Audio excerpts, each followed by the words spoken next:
And you know, it's kind of deceiving because you've played with the lemurs and you're looking and you're like, oh, they smell about like a lemur, right? But no, he really only wants to slice you open and watch the red blood come out. So we need to go pick up a raccoon that was caught in a trap.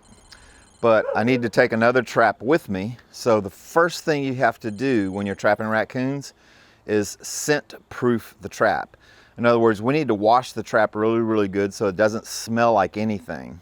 And that's what we're gonna do right now, is find a trap and scent proof it. So tube traps we typically use for skunks or trap shy raccoons. So a lot of times a raccoon will get caught in a trap and he will learn what that feels like on his feet. And that raccoon will not go into a cage trap because he knows what the wire feels like. And he associates the feel of that wire on his feet with the trauma of the door shutting.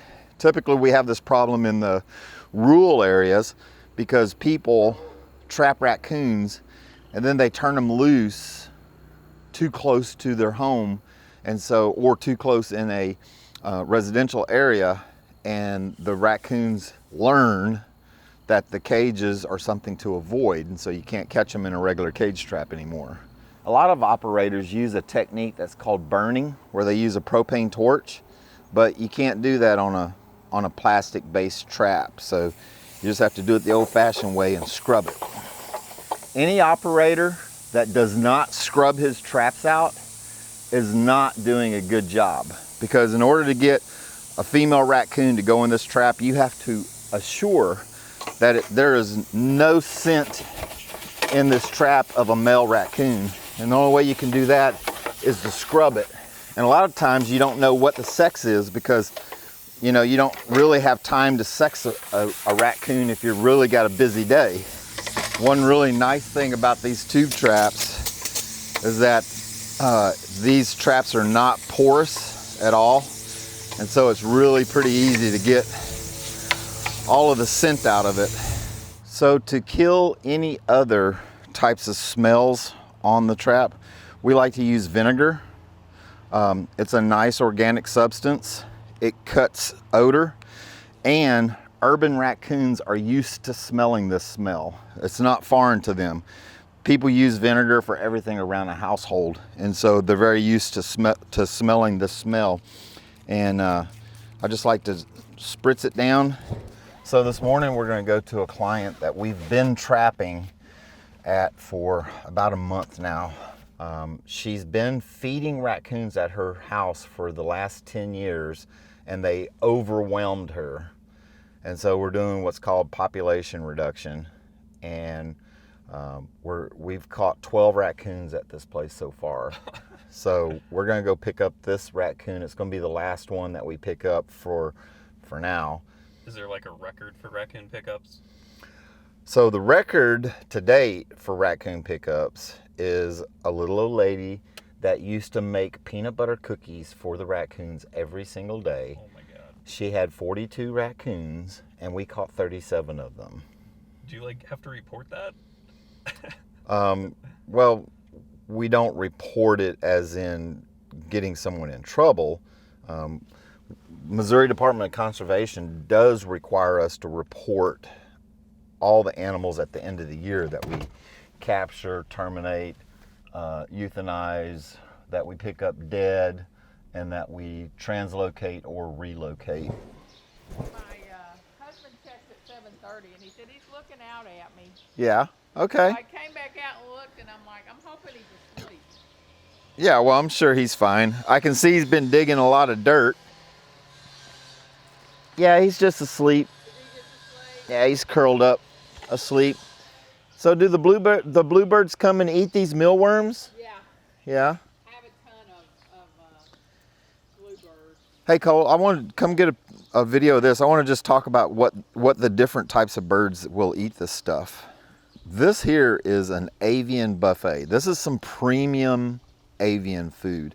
And there's a good mixture so that she can attract many different kinds of birds. The most colorful birds are going to be attracted by this thistle. So you got your Oreos and your goldfinches, and all of your really colorful birds love this thistle.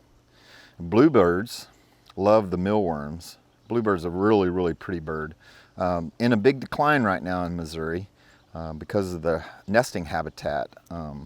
European starlings attack bluebirds inside their cavities, and a starling actually kills a bluebird with its beak, and then they'll toss the body out and they'll take over the cavity. So the bluebirds are having a tough time right now. And then cardinals love all the safflower. And then some of your larger covids like blue jays love these larger pieces of nuts like this. And of course squirrels love these bigger pieces of nuts as well. But this right here, premium buffet. That's like one of the best buffets I've seen in a while. And so she's even thought about everybody. She's got suet cakes for the woodpeckers. They love this. And also the nut thatchers, they love this. I've got like 4 skunks under my deck over there. Skunks? Yeah, Yeah. but they seem to like me. Well, of course. You put out. I walk out at night because I bring all these in and put so the raccoons don't raid them. And I'm like, I let them know I'm out here. I'm like, hey guys, I'm out here. Right. You know? That's wise. And I'll go down and I'll look around and there is one of them just looking at me like, hey. I'm like, dude, I told you I was coming out here. All right, I'm gonna take this guy and we're gonna get out of here. Alrighty. Bye, little dude. I hate to let you go, but You have a good day. you got some more buddies here. All I think right. I've just got 3 now. Oh, good. That's a manageable amount. Yeah, that's a manageable amount. Now, will he be in a truck all day, or will he? No, this is the only pickup I have today. Okay. He's going to the office now. We'll find a relocation waiver. Okay. You know, it's always a difficult situation when we're already in an area that has an artificial amount of food and then we have this much food available. And so that is always going to create conflict at some point. So one of the difficulties in dealing with customers that love the animals so much is they go overboard when they're trying to feed the animals. You see, what's happening is that food is getting wasted and scattered all over the ground for rats, skunks, and raccoons to eat. If she would just put all the thistle in one feeder, put all the corn in one feeder, put all the peanuts in one feeder, and have them separated out like that, she wouldn't have near as much waste. And she wouldn't be spending $100 a week.